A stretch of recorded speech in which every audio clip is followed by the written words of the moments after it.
him, Putin, and Russia investigate the U.S. intelligence community having funneled $400 million to the Hillary Clinton campaign via Bill Browder.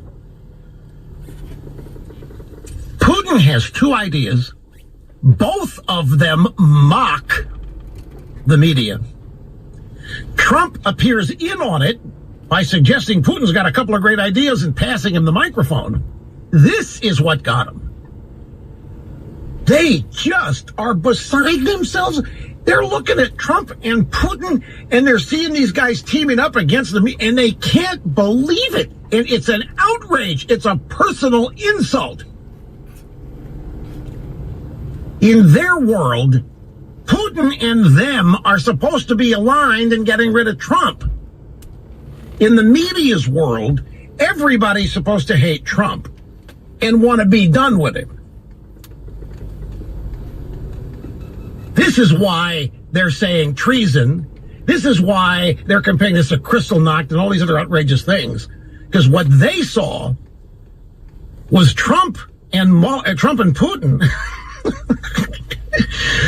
throwing some hand grenades into the press conference. I'm convinced that this hysteria has to have some explanation, and it isn't, again, that Trump sold out the United States to Putin and dissed the intelligence community with his answers and so forth. It's that Putin's not playing. Putin, I didn't even know Trump was here when you say he hired the prostitutes to urinate on the bed. I didn't even know he was here. Trump wasn't anybody then. Trump wasn't even a candidate then. Why? There's all kinds of famous Americans who come through Moscow. How am I supposed to know Donald Trump's here? That didn't play well. As far as the media is concerned, Putin was supposed to have known Trump was there and was supposed to have tried to undermine and sabotage Trump. And here's Putin's. I never heard of the guy. I didn't know he was here. I can't be advised of everybody running through town. Everybody wants to come to Moscow. Stars, A-list, B-list celebs. I can't even. Trump wasn't even a candidate. Nothing went their way yesterday. Then you throw the Mueller indictment, what it actually means on top of it. And some of this may take on a different aura. So we may be on the verge of getting to the bottom of it, because I will guarantee the one thing, as we have seen, you do not laugh at liberals.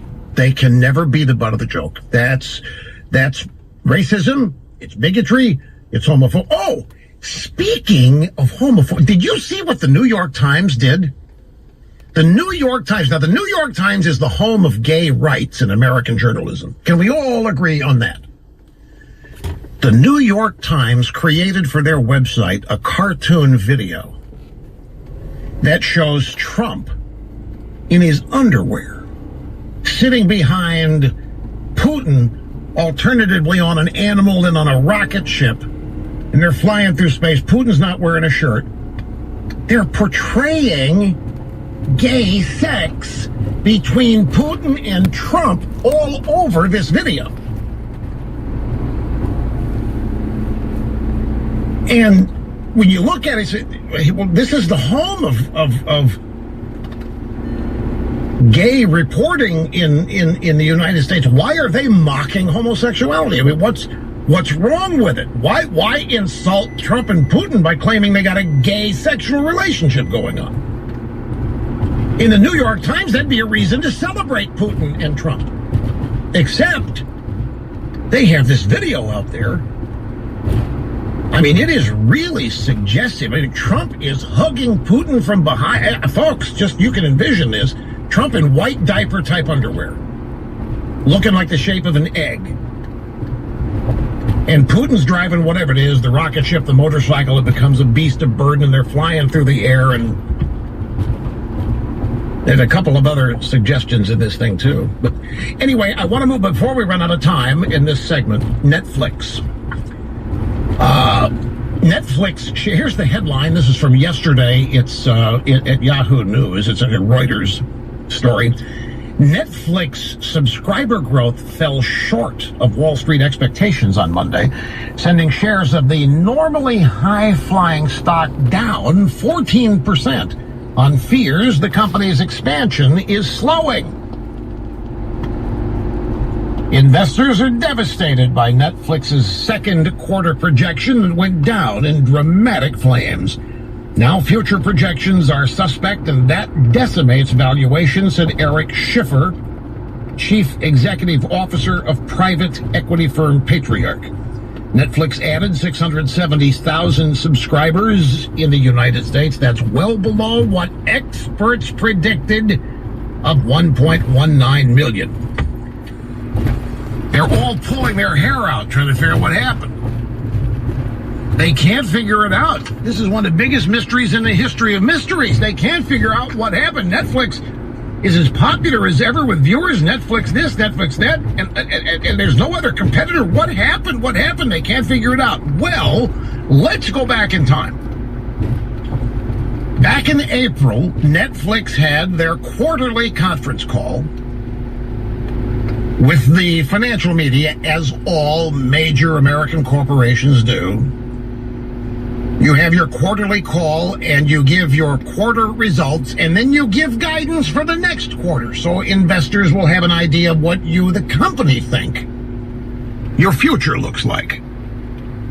And companies are held to this. If they give very low guidance and they go through the roof, then the SEC starts saying, why are you sandbagging? If you know what your growth is going to be, you got to say it. So they've got to come pretty close in their predictions for the next quarter. So in April, on the conference call for the first quarter, they gave guidance for the quarter, which they reported on yesterday. 3 months ago. Now, 3 months ago, you can bet that Netflix has a good knowledge of what their subscription rate is 2 to 3 months in advance. They've got all kinds of analytic data that shows them how many subscribers resubscribe, how many cancel, what the new subscriber sign-up rate is. This is all pretty much science. And after so many months and years of study, there's a pretty good profile of how Netflix is doing. New subscribers versus cancellations versus existing subscribers renewing. And this is what they undershot. They blew it by almost 700,000 subscribers, maybe even more. Now, at the time of the conference call and the announcement last quarter, when they gave guidance, almost exactly at the same time was when they hired 3 people. They hired Susan Rice from the Obama administration to be on their board, and then they announced the deal with Barack and Michelle Obama for their brand new original content show, which we were assured would have nothing to do with politics. This was the Obamas sharing their unique take on America. America's demographic future.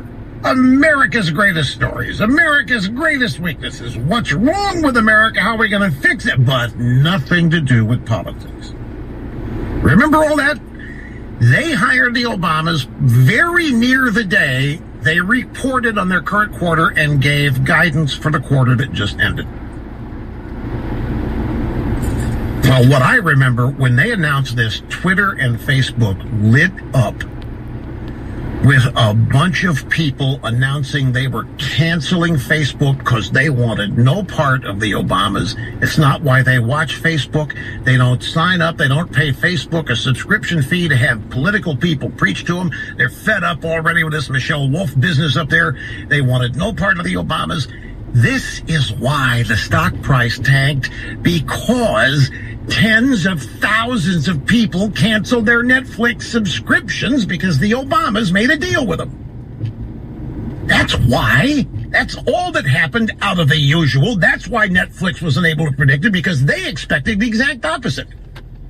They expected the announcement of the deal with the Obamas to blow up subscriptions because they don't understand America either. Politically. There's no mystery what happened here. And then you go look at Sacha Baron Cohen, 337,000 viewers for his state-of-the-art, over-the-top, we're going to embarrass Trump and his voters special. That's barely an asterisk in cable primetime ratings on a Sunday night. Be prepared to overpower the left.